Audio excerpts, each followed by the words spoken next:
السلام عليكم ورحمة الله وبركاته. أهلا وسهلا بكم في حلقة جديدة من قناة مع أدريان. زي ما عودتكم دايما إن احنا نعمل حاجات جديدة للقناة وفيديوهات تكون مفيدة للكل.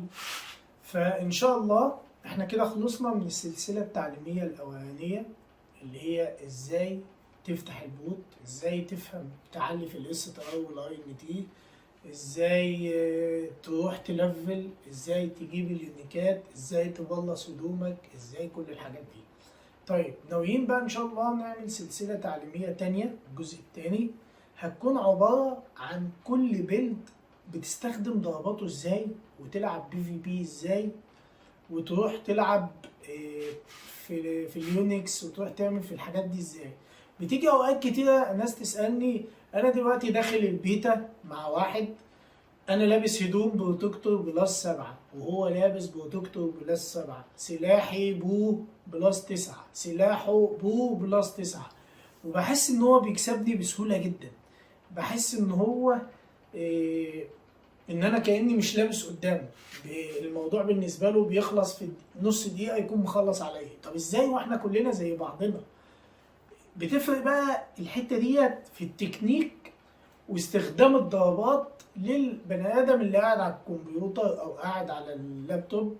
ازاي بيلعب وازاي بيضرب، امتى مثلا ازق، امتى امسك الشيلد ادافع، امتى اضرب صحة فيجور، امتى احط الاتش بي، امتى مش عارف ايه. الحاجات دي كلها بتفرق معاك وبتقوي الصلابة بتاعك. تمام.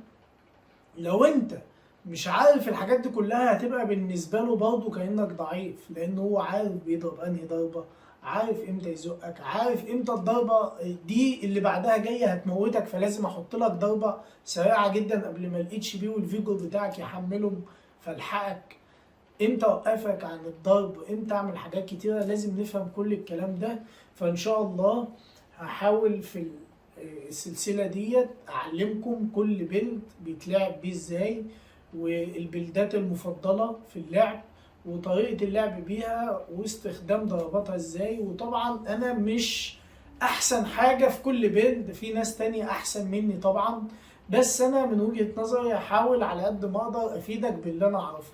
فلو انت طبعا محترف في بيلد معين وشايف مثلا ان البيلد ده انا حاطط فيه ضربة غلط او حاجة غلط، تقدر انت تعدل لي وتفهم الناس التانيين لو انت عارف. اتمنى ان السلسلة تعجبكم، انتظروني ان شاء الله، وباذن الله هنحاول نرفعها في ارض. شكرا، سلام عليكم.